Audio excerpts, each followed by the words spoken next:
What's up, guys? Massive video again today. We got Newstalk talking about how the Garda body cameras will work. So body cameras, for those who don't know, are basically, same as like a phone camera, basically the back of that, and you strap it to your chest. I've actually seen security guards, and I've worked security for 7 years in my lifetime, guys, so I've actually seen people just strap their phone to their chest and just press record. I actually see people walking around shopping centers now for some reason with the record button on their phone. I don't know what it is about, but it's kind of cool, guys. I like to see it, man. If they're recording, then we can record as well, you understand? So this one should be fire, guys. Drop a comment down below. Let me know what you all think.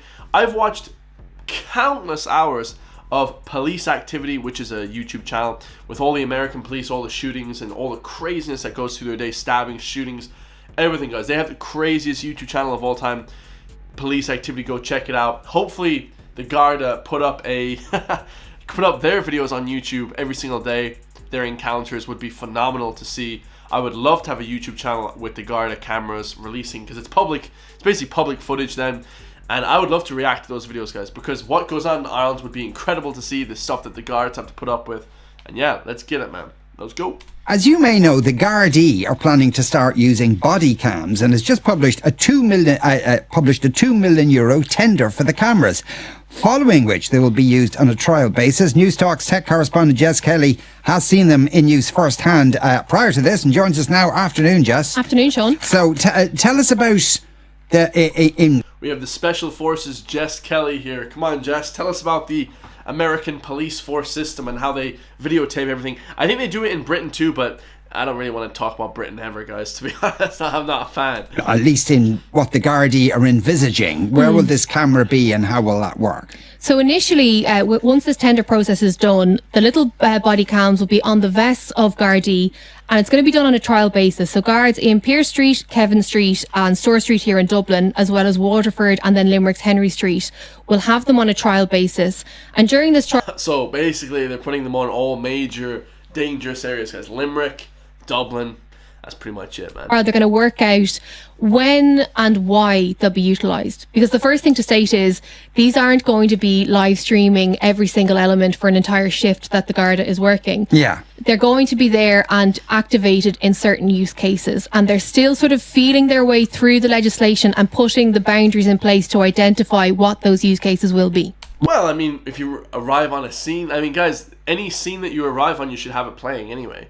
Like the US, the cops, they just have it, they just turn it on every single time they arrive on a scene, like whatever it is.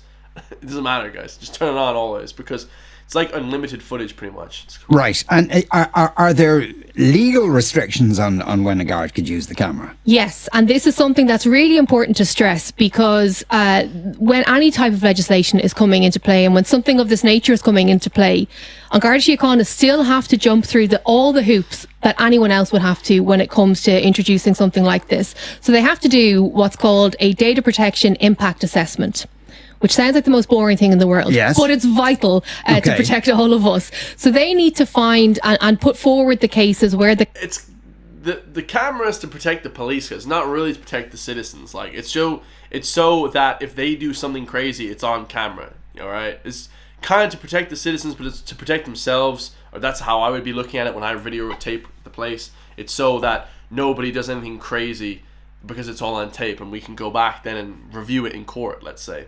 The cameras will be used, when Garda judgment will come into play, when stuff should be deleted. All of these individual considerations that come in when you are capturing data like this, because obviously there's a huge amount of sensitive information that could be captured. This wouldn't just be for Gardaí walking up and down the streets of the country. This would be... I mean, why wouldn't it? Do you know what I mean? Like, I'd say that's grand, because the more we have footage of just everyday life and how the guards getting on, like, we'll really be able to see, the good work that they're doing, And I like to think everything from a positive point of view. If they're doing good work, then let's see it. Now, if they're doing bad work, ooh, now that's tough, guys. That's rough. In instances where, it could be a call for a domestic violence instance, it could be antisocial behaviour. There's a myriad of reasons why Gardaí could choose to activate the cameras.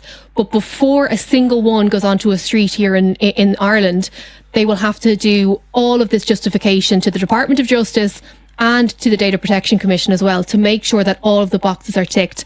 As I understand it, the Data Protection Commission has been engaging with the Department of Justice to make sure that they are doing all of that background stuff, and it's not going to just be carte blanche for them. Okay, but still on the pavement, it's down to each individual guard to make pretty much a snap decision whether to turn on the camera or not. Well, that's going to be ironed out as time goes by. The guards have issued a fairly Any confrontation, guys. comprehensive Q&A, the frequently asked questions when it comes to this sort of stuff. And they're saying that there is justification and there are scenarios when it would be beneficial.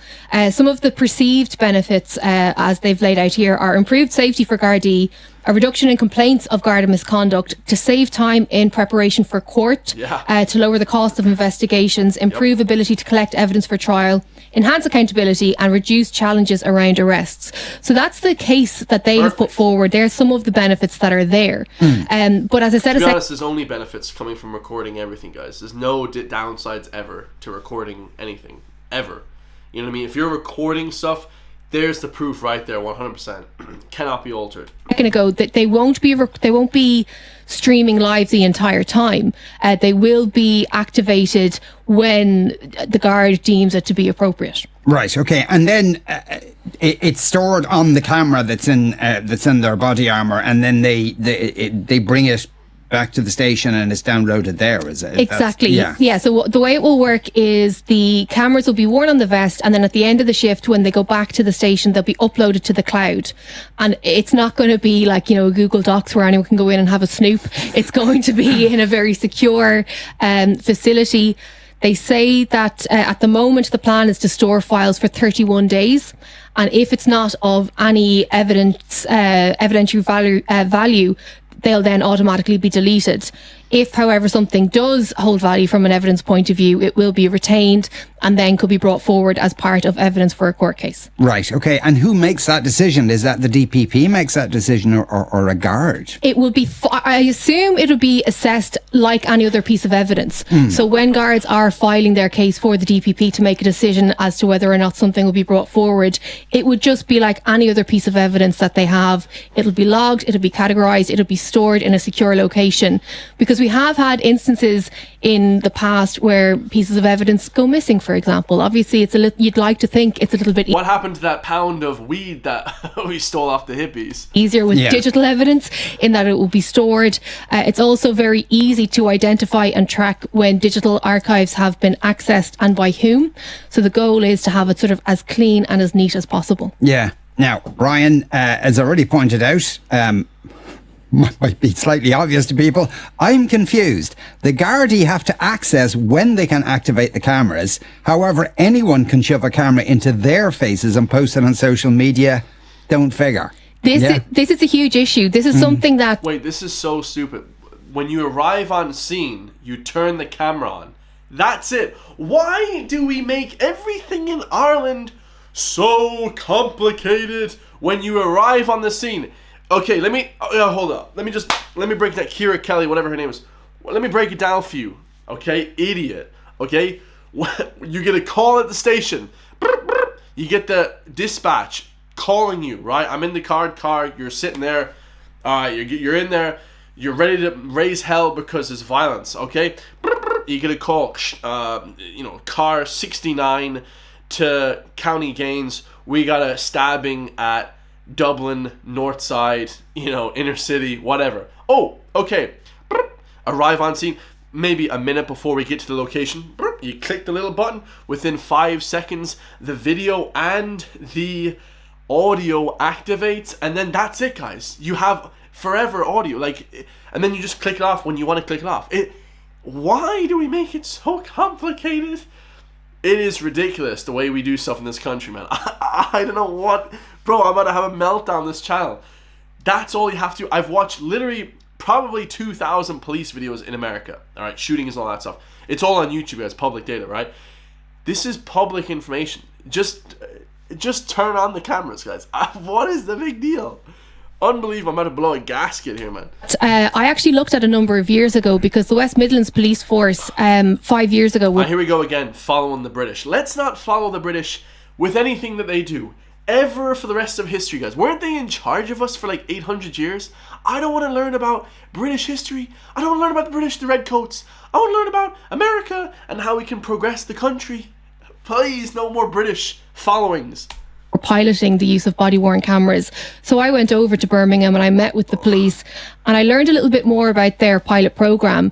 And they said one of the big benefits to them as individuals was that peace of mind of knowing that an officer could trigger the camera on their vest to capture what the context of a scuffle or an issue. Yeah. Because we've seen instances of people going live on social media platforms or filming clips of interacting with police forces and not giving you the preceding few minutes to show what's led to a situation. So that peace of mind is something that's very important. In the West Midlands example, they had cameras that were always on, but not always recording. So the camera would be on, and then if something was to occur, the officer would punch their vest and it would trigger the camera and it would start recording from the 10 or 15 seconds previous to when the camera was activated. Okay. Again, to try and give a bit more of that context that's there. It's not clear as of yet because we don't have the full details of the cameras and the devices that'll be used here in Ireland. But they are saying that they won't. Axion, I think it's the same ones they use everywhere in the world. Like, there's only one camera that you can use. Axion 3 or something like that. Won't be live streaming or live capturing data. It will be something that will be manually turned on and off. Right. Okay. And and then whatever they've recorded. Good, because we're following America. We're not following Britain. Forget about, guys. We need to forget about Britain, man. Everyone's in Ireland's trying to be British. Forget about that. We need to start heading west, guys. All right, not east. Forget about east, lads. It has to be used specifically for the specific event they attended. By which I mean, like, if they start recording too. But this guy is a national broadcaster on one of the biggest broadcasting radio stations in the whole country, Newstalk, and he can't even speak properly. Please, some Newstalk radio station, whatever, hire me. I will be 1,000 times better than these people. This is ridiculous. Fellas having a row on the street, and then in the background somebody passes who's wanted for murder. They can't use that. No, it all has to be based on the purpose that it was captured for. And this is one of the big questions that has sort of come up when we talk about the use of facial recognition technology.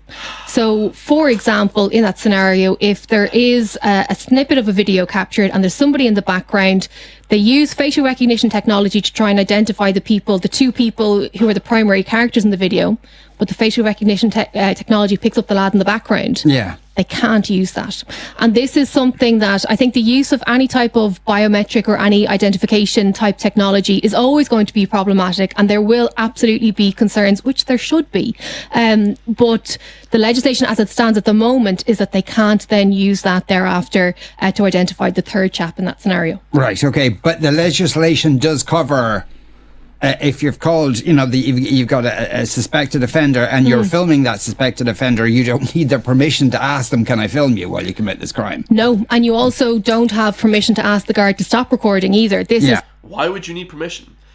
Everybody in the world knows this already, that if you're in a public place, you can record anybody. Why in Ireland are we still talking? It's 2024. Guys, it is Tuesday the 13th of February, 3:46 p.m.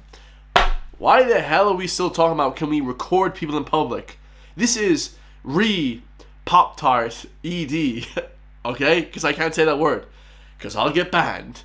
Do you guys know how ridiculous this is sounding, guys? We can record in a public place. Anybody can. Do you know how ridiculous it is still talking about this? How do we not know this as public citizens already? This is ridiculous.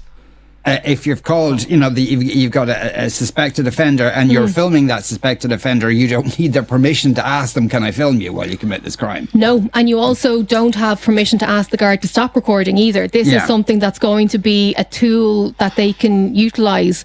I'm sure that there will be people outraged at this notion entirely, but I do think we have seen other examples of police forces around the world using this technology, and I mean the body-worn cameras rather than the facial recognition side of things.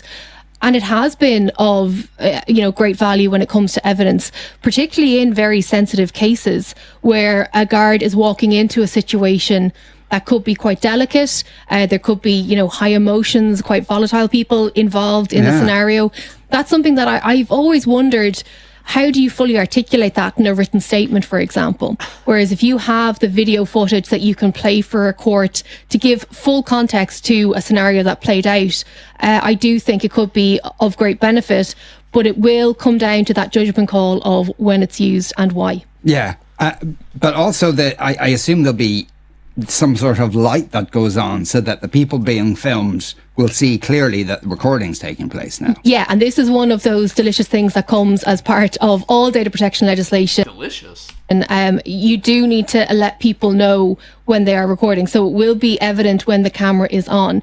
But again, you don't have the option to go, come here to me now, will you turn that off? It is something that will just happen. Why would you want to turn cameras off? I mean, this is corruption at its finest, guys. Cameras stay on 24/7.